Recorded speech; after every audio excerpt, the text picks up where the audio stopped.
What is going on, everybody? Welcome back to the channel. Be sure to smash that like button and please subscribe below. Guys, it seems like more right-wing conspiracy theories continue to become true, because on January 6th, there was a lot of theories as to what happened on that day specifically, but one theory was that Nancy Pelosi and Mitch McConnell refused help from law enforcement days prior that would have kept the Capitol protected on January 6th, but no, it left it unprotected on January 6th, and whatever happened on that day happened.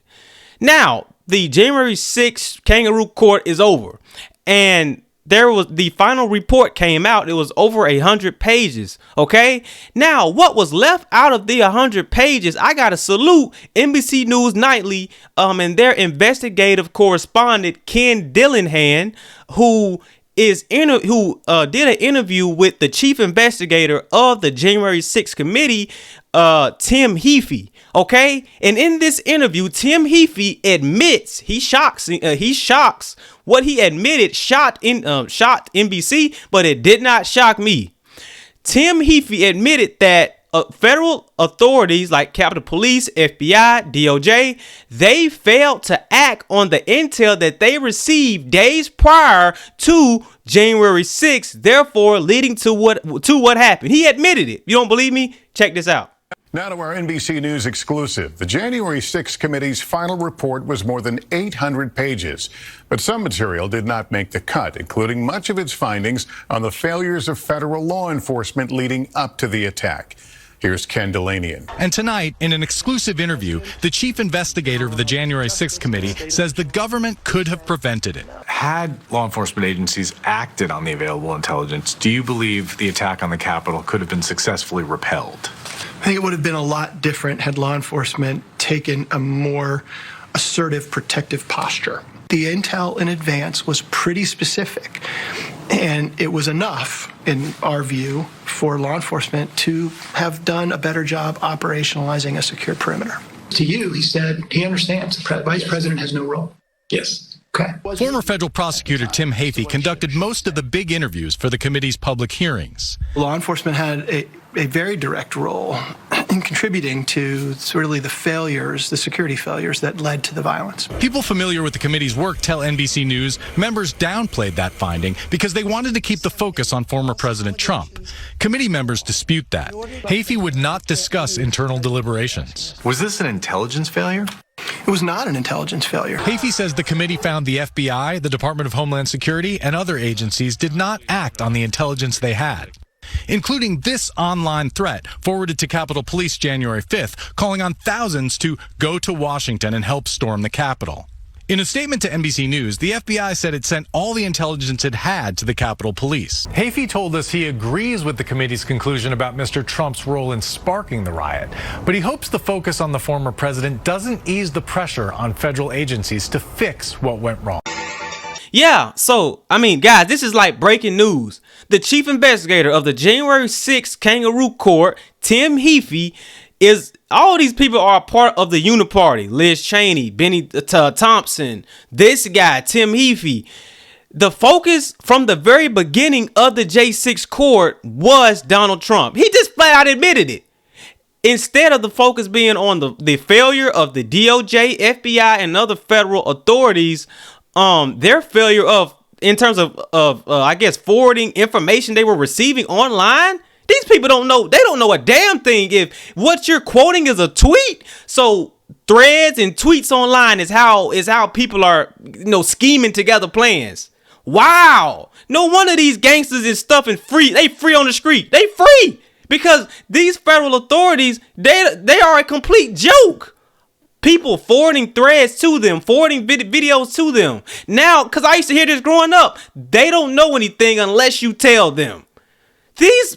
All these people are a part of the Uniparty, the whole situation around the Proud Boys, the one-sided justice that's going on in this country. Again, there's been no BLM. Where's their prosecutions been? But you prosecute the so-called Proud Boys. What have the Proud Boys done that was violent compared to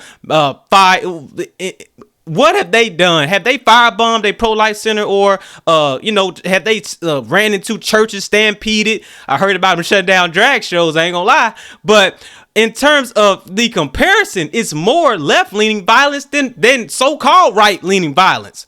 But the FBI, DOJ, all these federal people up top, all they have to go off of is tweets and threads. Yeah, that made all them people do what they had to do. The January 6th committee, again, was a sham from the very beginning. And it's glad to see in conclusion that the chief investigator just comes out and says it. And he skated around. Oh, they should have used, an assertive, a different posture. Because, again, he's a part of the uniparty. So he can't just come out and say, yeah, this was a failed thing. It wasn't really, it had nothing to do with Trump. Trump tried to calm things down because they probably find this guy missing, allegedly. Or he'll probably fall off a 10-foot building. You know what I'm saying? Just slip, I guess. So Tim Heaphy, this guy, man, this whole thing, Liz Cheney, we see she's out of here. She's gone. All these people are involved with the uniparty. It's all about power. And when you go against the grain, you will get investigated for 5, 6, 7, almost 10 years until they try to find something on you. This is totally ridiculous. And if they did it if they are trying to do it to Donald Trump, they'll try it with anybody that goes against the grain. That's what these Democrats don't understand. That's why. So, and that's why they, but this whole situation, again, I'm curious to hear you guys' thoughts on this whole kerfuffle. The chief investigator of the January 6th committee comes out and admits why was certain information left out of the 800-page final report, and why. And then this guy, NBC News, they said it. He refused to answer a few questions at the end. Why you refusing? Are you being blackmailed? Because that's a part of the uniparty. They will blackmail you because they know something about you that Madison Cawthorn allegedly tried to, tell. He snitched on what was going on in DC, and they ain't like that. Because because he couldn't be blackmailed. This situation goes so deep, man. And again, I'm just glad that NBC News did a great job of journalism in this case. They could have went harder, honestly, but the January 6th sham committee, it wasn't even live. It was filmed. It was theater. They had to cut and edit. The whole thing was a waste of time, waste of taxpayers' dollars, and all these people should be arrested. That's just my opinion personally. That everybody should be arrested who was involved, like Kissinger, Cheney, Thompson, all a waste of time. They should all be they are the real traitors. While people say the people that went into the Capitol are traitors, the people who are investigating the kangaroo court that left information out, if this information is so vital, why are you leaving it out? Man, the federal government is broke. The Capitol belongs to the American people. Okay, and again, there's footage going around of these people being let into the Capitol. The media only shows certain little shots of people running and stuff like that. But come on, there's a bigger story out there. And I believe Kevin McCarthy is working on the full 13 or 18 hour footage that he's trying to release it to the public to let them see and let them decide. Okay, because again, this is another example of the federal government telling people, we know what happened, you don't, shut up and fall in line or you'll be prosecuted like the Proud Boys. I mean, guys, this is crazy. Hit that like button, please subscribe to the channel, share the video. It's CJ. I'll see y'all in the next one.